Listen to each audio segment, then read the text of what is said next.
પ્રાથમિક શાળામાં ધોરણ 8માં અભ્યાસ કરું છું। આજે હું તમને બધાને તિરંગાનું મહત્વ વિશે જાણકારી આપીશ। तीन रंग का प्यारा झंडा, तीन रंग का प्यारा झंडा, लहर लहर लहराए झंडा, लहर लहर लहराए झंडा।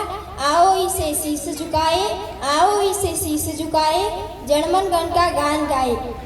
આપણો રાષ્ટ્રધ્વજ તિરંગો એ દેશના નાગરિકો ગૌરવ અને આદર્શોનું પ્રતીક છે, જે 3 રંગોનો બનેલો હોય છે। પહેલા કેસરી, મધ્યમાં સફેદ અને નીચે લીલો રંગ। આ રંગો તિરંગો અને તેના રંગોનું ખાસ મહત્વ છે।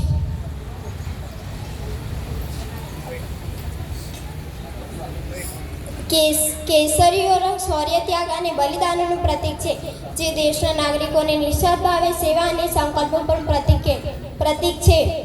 મધ્યમાં આવેલ સફેદ રંગ તે સત્ય અને શાંતિનું પ્રતીક છે, જે હંમેશા દેશના નાગરિકોને સત્યના માર્ગ પર ચાલવા પ્રેરિત કરે છે। નીચે લીલો રંગ તે સમૃદ્ધિ, વૃદ્ધિ અને નમ્રતાનું પ્રતીક છે, તે દેશમાં ખેતી અને કુદરતી સંપત્તિ મહત્તાને દર્શાવે છે। વચ્ચે સફેદ રંગમાં આવેલ અશોક ચક્ર તેને ધર્મચક્ર પણ કહેવામાં આવે છે, તે 24 કાંટા ધરાવે છે, 24 કલાક અને સમયની પ્રગતિનું દર્શન કરે છે। આપણો રાષ્ટ્રધ્વજ સ્વતંત્ર આંદોલનથી લઈને સ્વતંત્ર પ્રાપ્તિ સુધી જે કંઈ પણ રાષ્ટ્રધ્વજમાં પરિવર્તન થયા તેને લઈને અંતમાં 22મી જુલાઈ 1947ના દિવસે આપણો વર્તમાન ધ્વજને આપણા ધ્વજ તરીકે માન્યતા પ્રાપ્ત થઈ। આપણા ધ્વજમાં 3 રંગ હોવાથી આપણે તેને તિરંગો પણ કહી શકીએ છીએ।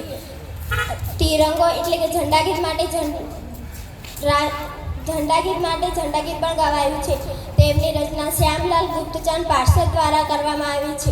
વિજય વિશ્વ તિરંગા પ્યારા, ઝંડા ઊંચા રહે હમારા। આપણો તિરંગો લહેરાય છે અને હંમેશા તેની શાન કદી ન ઓછી થાય તે પણ આપણા દેશના નાગરિકો ઈચ્છે છે।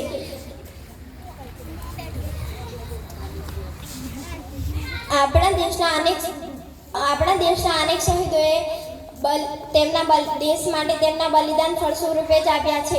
આપણો તિરંગો લહેરાય છે તેથી તો કહી શકાય છે કે આ દેશની ધરતી પર એવા હતા નરબંકા, જેના લીધે ભારતમાં લહેરાય છે તિરંગા।